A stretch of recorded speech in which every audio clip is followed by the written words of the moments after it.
Sa loob ng ilang gabi ng sunod-sunod, may kakaibang nangyayari sa bahay ng pamilya Herrera, isang bagay na parehong nakakatuwa at nakakalito.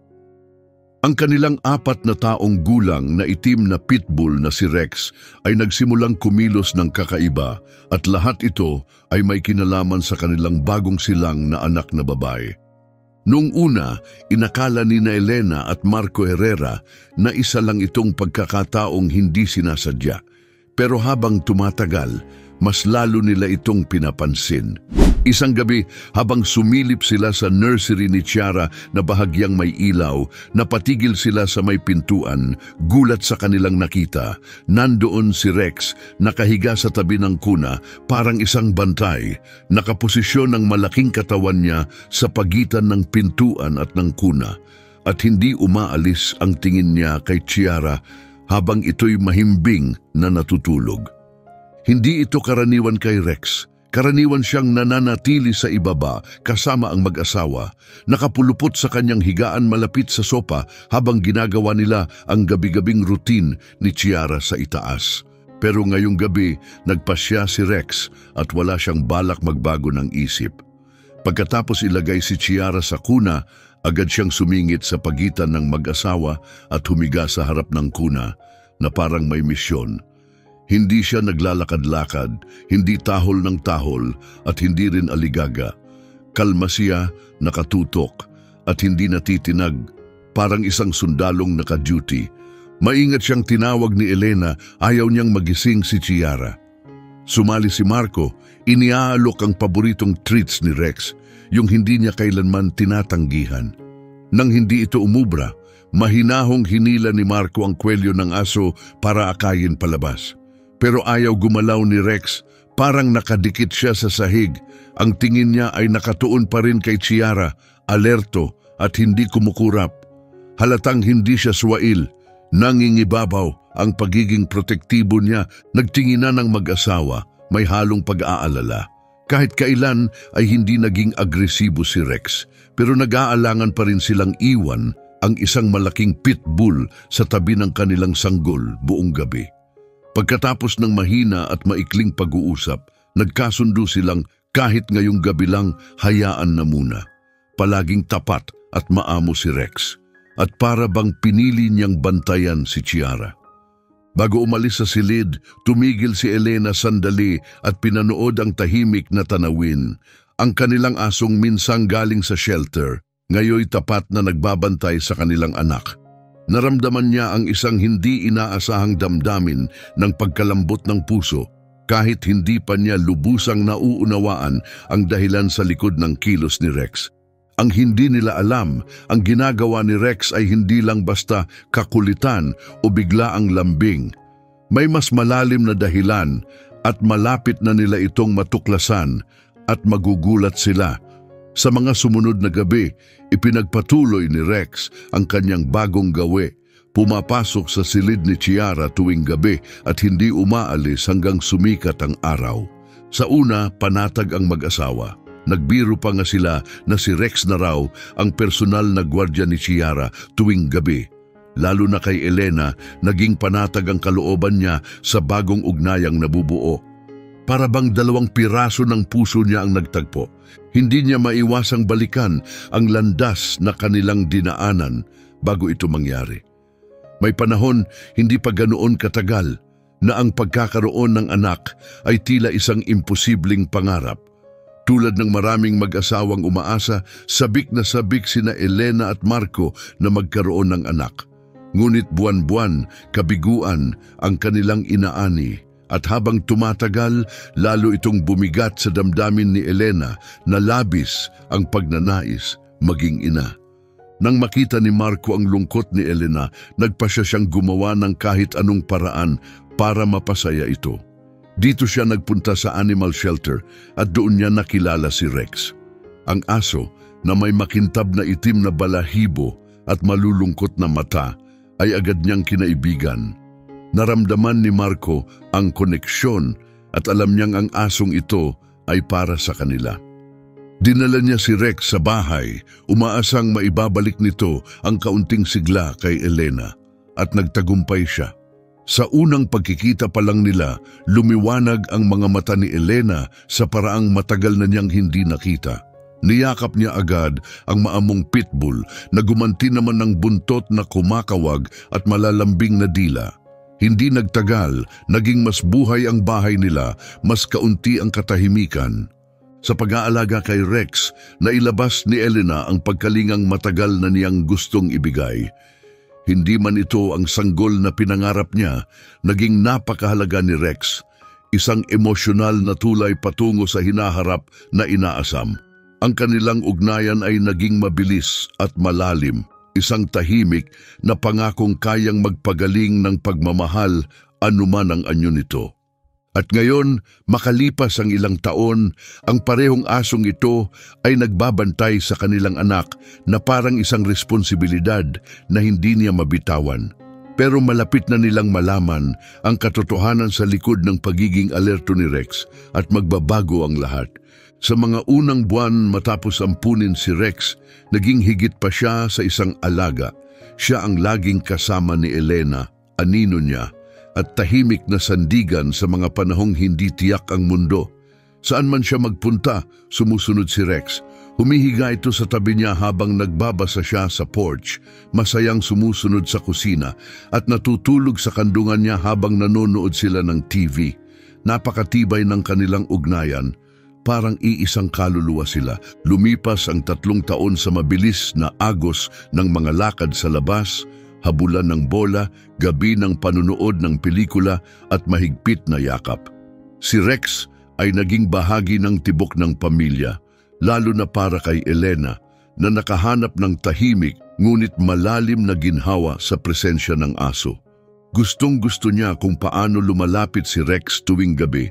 Parang alam nitong sapat na ang pagiging malapit para mapawi ang lungkot niya. Inihihiga ni Rex ang ulo niya sa tuhod ni Elena at hinahaplos naman niya ito habang lumalalim sa katahimikan. Ngunit kahit sa lahat ng tuwang dulot ni Rex, may kirot pa ring hindi nawawala. Ang pagnanais na maging ina ay nanatiling nakaukit sa puso niya, lalong humahapdi habang lumilipas ang mga taon. At sa kakatwa, ang pagmamasid kay Rex, ang kanyang likas na kabaitan, katahimikan at kakulitan ay lalo lamang nagpapatindi ng pangarap. Madalas niyang iniisip kung ano ang pakiramdam na makita ang sariling anak na tumatawa habang naglalaro kay Rex sa bakuran o buhati ng sanggol habang ang pitbull ay nakahiga sa paanan niya, handang magbantay. Pero patuloy ang pagtakbo ng oras at sa halos 5 taon ng pagsasama, wala pa ring palatandaan na magkakaroon sila ng anak. Unti-unting nawawala ang pag-asa. At nang akala nilang wala nang masasakit pa, dumating ang isang bagong pagsubok, isang hindi nila inaasahan. Magsimula ito ng dahan-dahan. Si Rex, na dati puno ng sigla, ay biglang naging matamlay. Madaling mapagod, bihira nang kumawag ang buntot, hindi na kumakain, at tila may lungkot sa mga mata. Nag-aalala at litong-lito sina Elena at Marco, kaya agad nilang dinala si Rex sa veterinaryo, inakalang simpleng check-up lang ito. Pero hindi nila inaasahan ang sumunod. Matapos ang serye ng pagsusuri, ibinigay ng veterinaryo ang mabigat na balita: may cancer si Rex, isang bihirang uri at matagal na pala itong nasa katawan niya bago pa nila nalaman. Parang binagsakan ng mundo ang mag-asawa. Ang kanilang tapat na kasama ang nagbibigay ng aliw sa mga tahimik na gabi, ang kaibigan nilang matibay. Ngayoy, kailangang harapin ang mabigat na laban. Hindi makapaniwala si Elena na puno siya ng lungkot at pagkabigla. Si Marco, bagamat may luha sa mata, ay niyakap siya ng mahigpit. Matagal na silang binigo ng tadhana. Ngayon, tila tinatangka na naman nitong bawiin ang tanging nilalang na tumulong sa kanilang makabangon, pero hindi sila susuko. Pagkatapos ng unang dagok, nagpasya ang mag-asawa na lalaban sila para kay Rex. Kahit gaano kahirap, sasamahan nila ito. Sinimulan ang serye ng gamutan, pagbabantay at taimtim na panalangin gabi-gabi. Pinakain nila si Rex ng mga paborito nitong merienda, binalutan ng kumot at hindi iniwan maghapon. Ipinagdiwang nila ang maliliit na tagumpay, pagkaubos ng pagkain, pagkawag ng buntot, muling pagkislap ng mata. At sa kabila ng lahat na natiling matatag si Rex, matapang, malakas at puno ng pagmamahal. Hanggang sa dumating ang sandaling matagal nilang ipinagdasal, idineklarang wala ng cancer si Rex, parang isang himala. Bumuhos ang ginhawa sa kanila na parang sinag ng araw matapos ang mahabang bagyo. Umiyak sila, nagyakapan at nagdiwang sa pamamagitan ng paglalakad sa parke at isang espesyal na handa para kay Rex. Pero may halong lungkot ang tagumpay dahil si Rex ay hindi na katulad ng dati.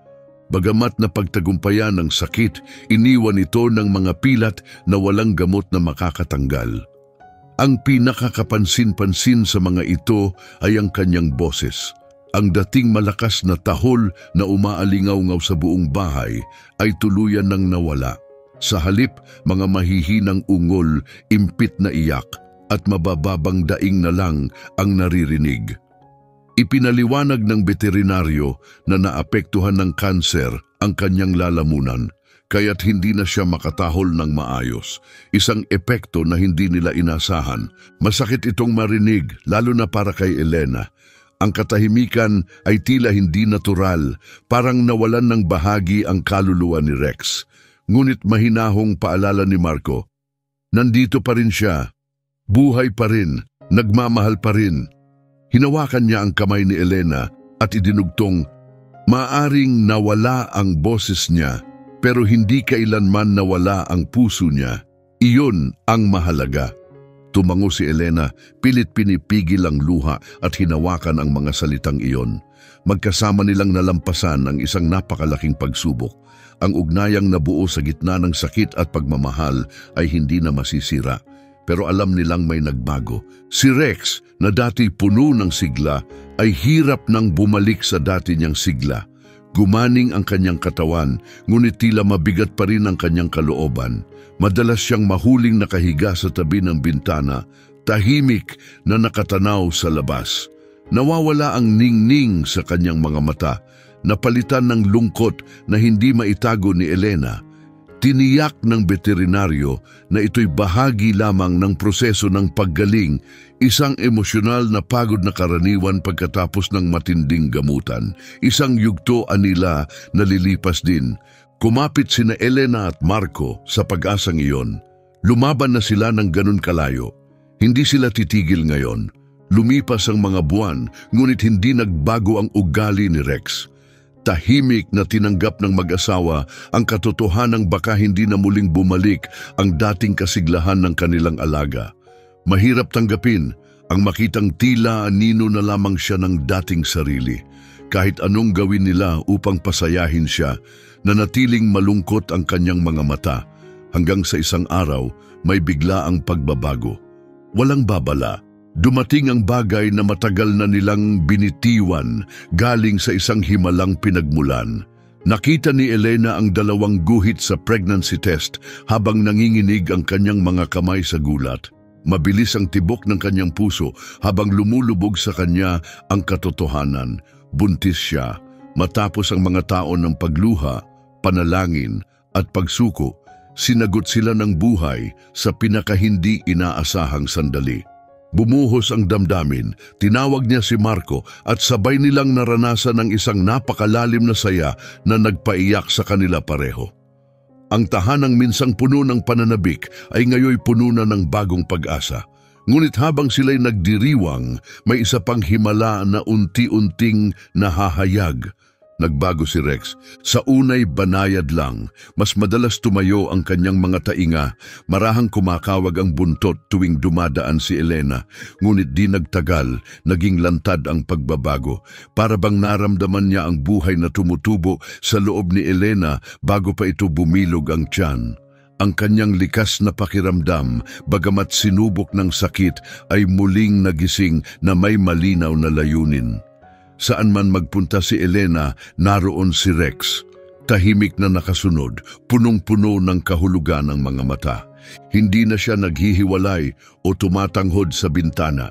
Sa halip, lagi siyang nasa tabi ni Elena, madalas na inilalapat ang ulo sa tiyan nito, tila nag-aalay ng kanyang pagbabantay sa sanggol sa loob. May espiritual na damdamin sa paraan ng kanyang pagtingin sa kanya. Hindi ito basta pagkamausisa, ito'y paggalang na parang alam niyang darating ang isang mahalagang bagay at pinili na niya ang kanyang tungkulin.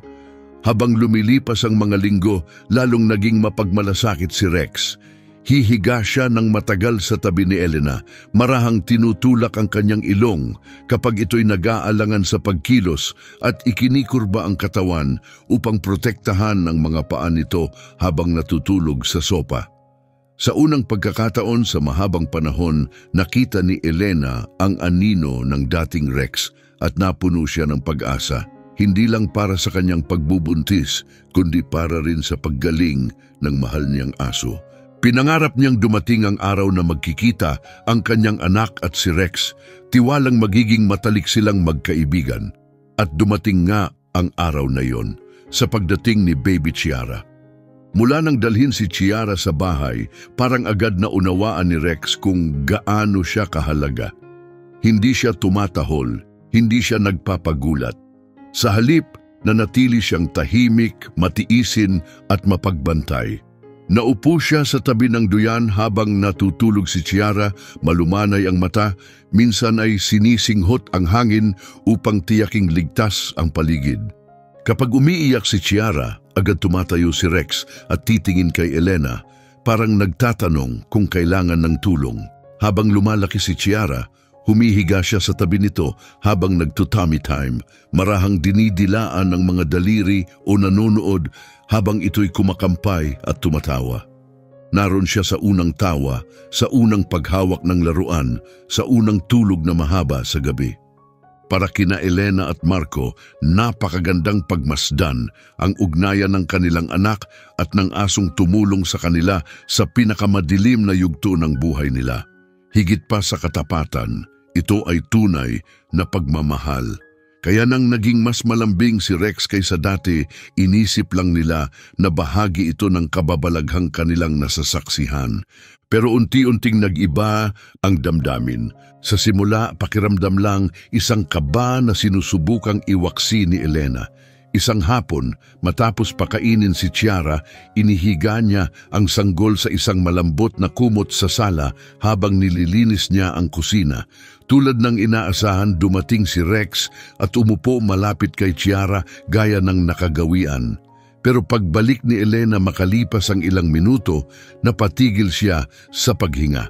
Nandoon si Rex, nakahiga sa kumot at si Chiara ay nakadikit sa kanyang dibdib. Ang malaking katawan ni Rex ay animoy nakapulupot sa maliit na katawan ng sanggol, isang tagpong maaaring mukhang matamis sa mata ng iba. Hindi umiiyak si Chiara, hindi rin nababalisa. Sa katunayan, masaya itong kumakaway-kaway, kampanteng-kampante. Pero para kay Elena, parang may sumiklab na takot sa loob niya. Biglang umiral ang likas na instinto ng isang ina. Si Rex, bagamat maamo, ay isang malakas na hayop. Ang laki niya ay maaaring maging panganib ng hindi niya namamalayan.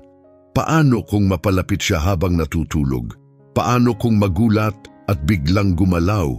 Ang mapagmahal na pagkakayakap ay maaaring mauwi sa trahedya sa isang iglap. Sa ibang pagkakataon, baka kinunan pa niya ito ng larawan at ibinahagi. Pero ngayon, hindi niya magawa. Nanikip ang kanyang dibdib, nanginig ang kanyang mga kamay, at agad niyang binuhat si Chiara. Unti-unting nawala ang kumpiyansa niya kay Rex, hindi dahil sa galit, kundi dahil sa takot na hindi na niya kayang ipagsawalang bahala. Kinagabihan, ibinahagi ni Elena ang kanyang pag-aalala kay Marco, pero gaya ng dati, si Marco, na laging kalmado at makatwiran, ay itinuring iyon bilang karaniwang pag-aalala ng isang bagong ina. Pinalakas niya ang loob nito, Sinabing paulit-ulit nang napatunayan ni Rex ang sarili at na ang takot ni Elena, bagamat nauunawaan, ay hindi naman batayan. Tahimik na tumango si Elena, pero sa loob niya may bumabagabag. Paulit-ulit na bumabalik sa kanyang isipan ang tagpo. Gusto man niyang maniwala sa kabutihan ni Rex na taniman na ng alinlangan ng kanyang puso, kaya gumawa siya ng mga pagbabago. Nagsimulang manatiling malapit si Chiara sa kanya sa buong maghapon at inilipat niya ang kuna sa kanilang kwarto tuwing gabi. Naglatag siya ng mga hangganan, banayad ngunit matatag, na naglilimita sa paglapit ni Rex sa sanggol. Sa kanyang pag-aanin, tila gumana ang estratehiya. Bahagyang nabawasan ang sobrang pagprotekta ni Rex at naging mas tahimik ulit ito. Nawala ang tensyon at unti-unting nakahinga si Elena. Kalaunan, pumasok ang guilt. Nasobrahan ba siya sa paghusga? Napalitan ba ng takot ang alaala ng katapatan at kabaitan ni Rex? Isang gabi, habang pinapanood niya si Chiara na tumatawa, habang kumakawag ang buntot ni Rex, naramdaman ni Elena ang kirot ng pagsisisi. Ito ang ugnayang matagal na niyang hinintay. At nang sa wakas ay nagsimulang mamukadkad, siya mismo ang lumayo dala ng takot. Kaya lumambot siya, pinayagan niyang makasama ulit si Rex sa oras ng laro ni Chiara, laging may gabay. Ibinalik niya ang kuna sa nursery at binigyan si Rex ng kaunting espasyo para muling maging bahagi ng mundo ng kanilang anak. Unti-unting bumalik ang ritmo ng buhay, naghari ang kapayapaan, ngunit hindi ito nagtagal dahil bumalik ang dating pattern. Bagamat hindi na gaanong malapit si Rex gaya ng dati, patuloy siyang palihim na pumapasok sa silid ni Chiara tuwing gabi. At tulad ng dati, humihiga siya sa tabi ng kuna, tahimik, hindi kumikilos. Pinapanood si Chiara habang natutulog. Hindi na ito nakakabahala para kay Elena sa simula. Hindi naman malapit masyado si Rex ni hindi rin siya umaaligid. Nandoon lang siya, nakapwesto sa gilid ng kuna. Kalahating nakapikit ang mga mata, ngunit laging alerto. Pero isang gabi, may nangyaring hindi inaasahan. Isang bagay na nagpatalon sa puso ni Elena at nagpabago ng pananaw. May mali, at sa pagkakataong ito, hindi lang ito kutob. Ramdam ni Marco ang lumalalim na tensyon sa kanyang asawa, kaya nagpasya siyang kumilos.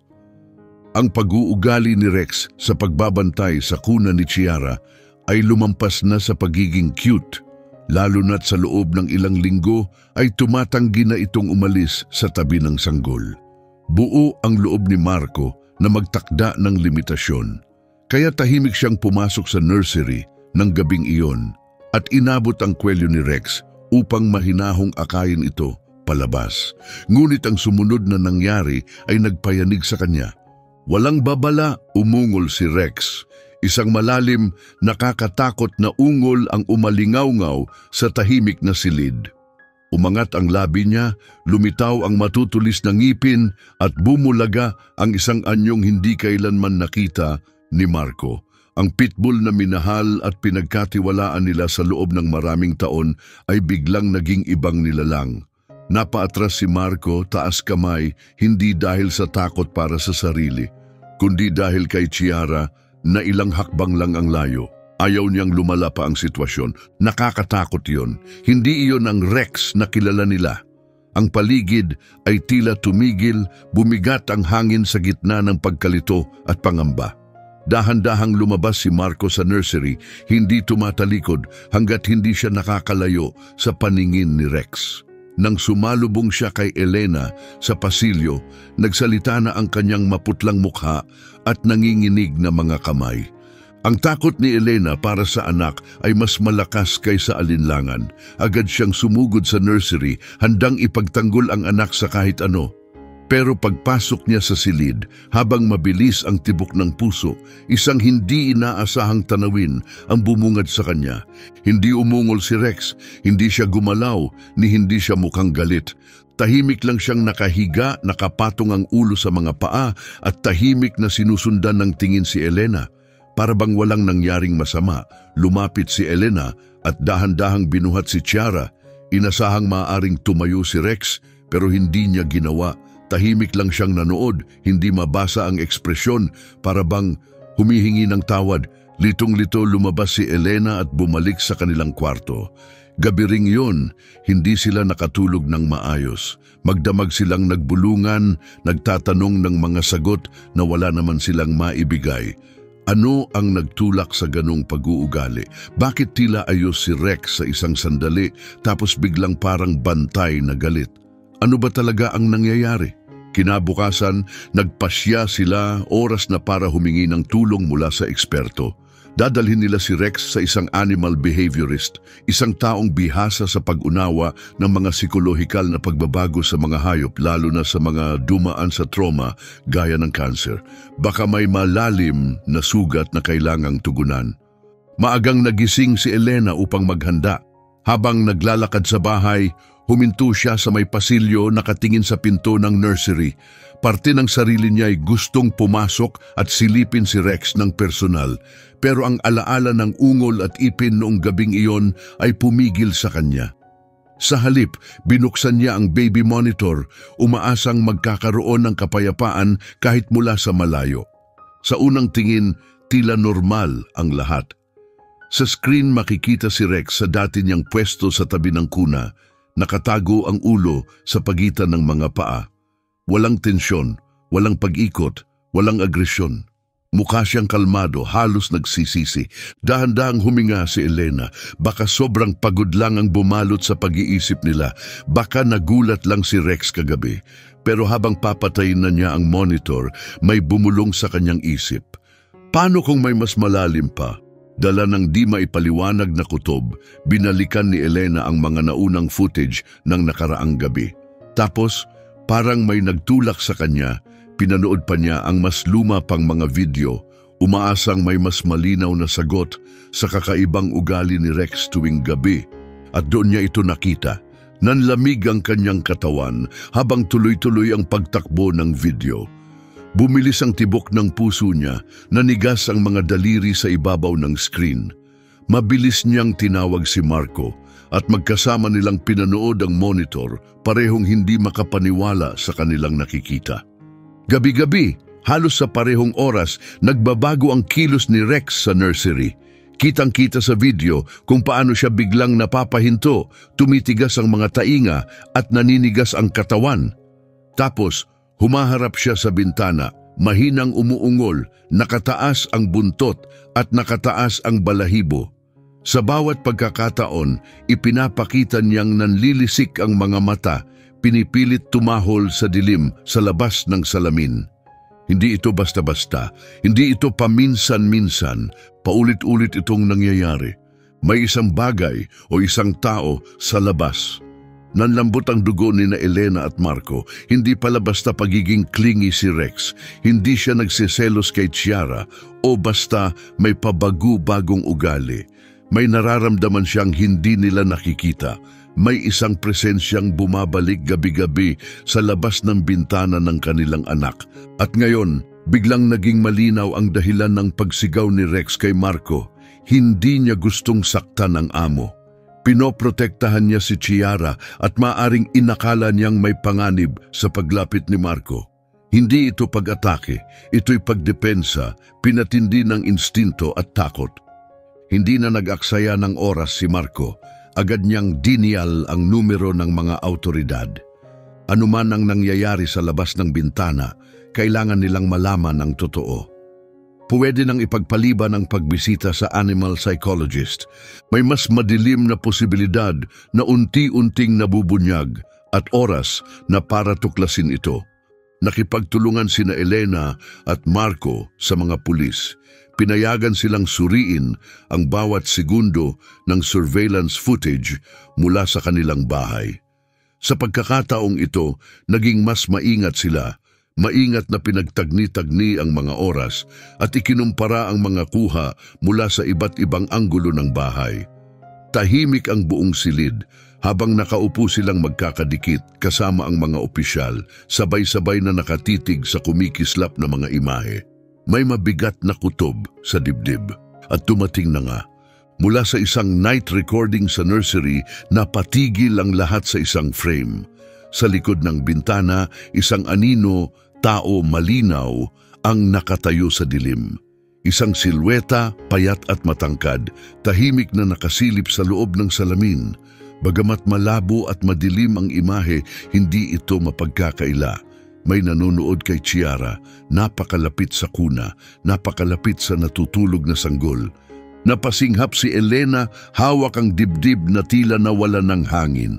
Napalingon siya kay Marco na nakangilo ang panga at mahigpit na nakasara ang mga kamao.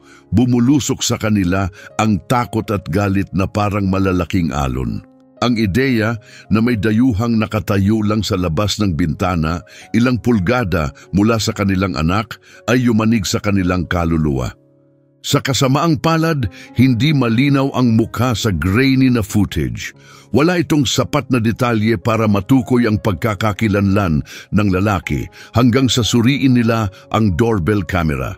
Mas malinaw ang kuha roon at mas nakakakilabot.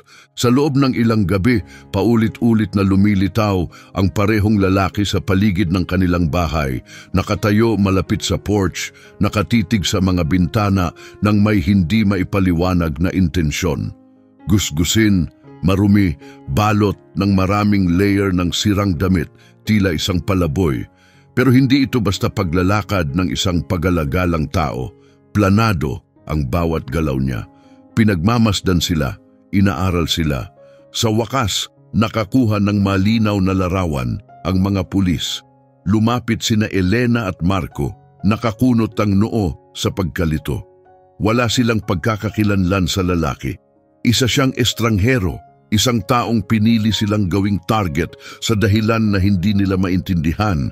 Agad kumilos ang mga pulis. Pinayuhan nila ang mag-asawa na mag-ingat ng husto at dagdagan ng seguridad sa bahay.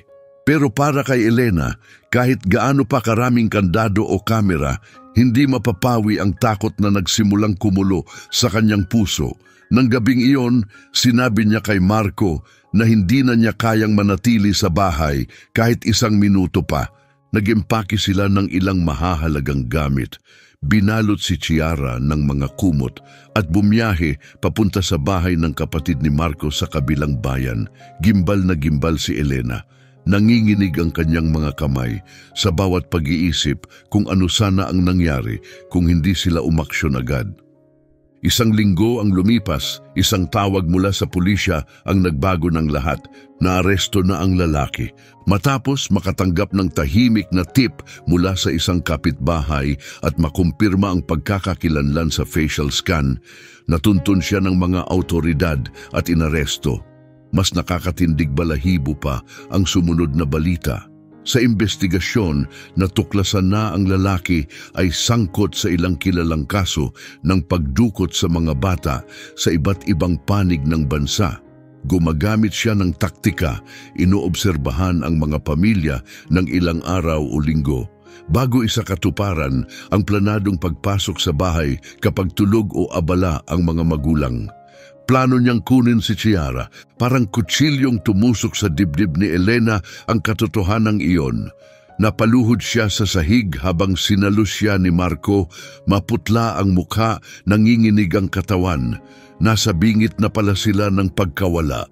Ilang pulgada na lang, isang salamin na lang ang pagitan nila sa isang bangungot. Ngunit pagkatapos, nandoon si Rex, biglang naging malinaw ang lahat, ang pagbabantay tuwing gabi, ang pagtangging umalis sa tabi ni Chiara, ang pag-ungol, ang tila agresyon, ang mga gabing walang tulog sa may bintana. Matagal nang naramdaman ni Rex ang panganib, at dahil wala na siyang boses upang tumahol o magsalita, ginawa niya ang tanging kaya niya, ang magbantay. Nang sinubukan siyang hilahin ni Marco palabas ng silid, hindi niya sinusubukang manakit. Pinoprotektahan niya si Chiara. Pilit niyang inilalayo ang panganib sa paraang alam lang niya.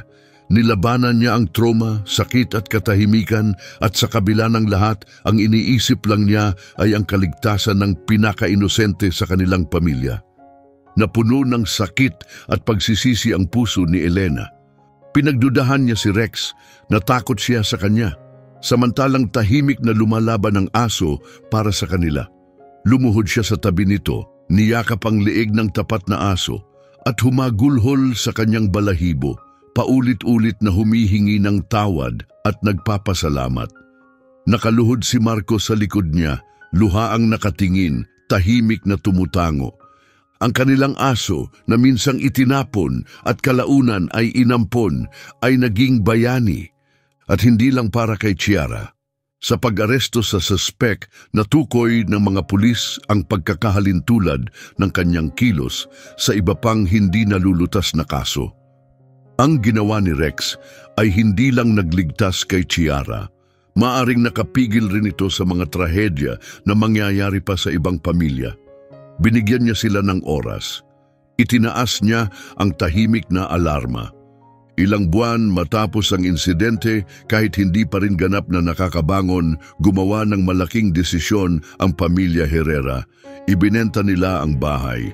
Bagamat puno na ito ng alaala ng katapangan at tagumpay, masyado pa rin itong masakit para manatili.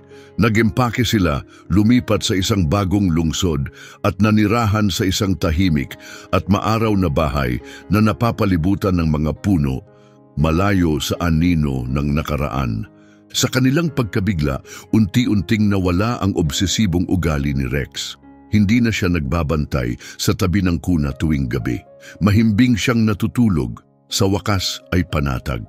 Para kay Elena, iyon ang pinakamalinaw na senyales, ligtas na sila. Si Rex na palaging alerto ay wala nang nararamdamang panganib. At higit sa lahat, naging hindi mapaghiwalay sina Chiara at Rex. Madalas abutan ni Elena ang dalawa na magkayakap sa alpombra o kaya'y pinapanood si Chiara na pinapakain si Rex ng maliliit na piraso ng cereal habang dinidilaan siya ng aso ng may lubos na lambing. Nabuo ang kanilang ugnayan hindi lang sa kasayahan kundi sa kaligtasan. At ngayon magkasama silang lumalaki sa gitna ng kapayapaan. Mula sa gilid, pinanood ni Elena ang lahat na may paghanga. Tuluyan nang nawala ang guilt, napalitan ng labis-labis na pasasalamat. Minsan, kinatakutan niya ang mismong uri ng pagmamahal na kanyang pinangarap. Ngunit sa huli, iyon ang nagligtas sa buhay ng kanyang anak. Isang di pangkaraniwang paglalakbay. Dahil sa isang matatag at tahimik na tagapagbantay, buhay si Chiara ngayon. Nakapagsimula na ng bagong kabanata ang pamilya Herrera. At sa puso nila, alam nilang si Rex ang nagsulat nito. Ikaw ba, may isip mo bang ampunin ng isang aso tulad ni Rex? Ano ang palagay mo sa pagkakaroon ng asong tagapagbantay na hindi tahol ng tahol, ngunit may matinding likas na proteksyon? Gusto naming marinig ang opinyon mo sa mga komento. Maraming salamat sa panunood at magkita-kita tayong muli sa susunod na video.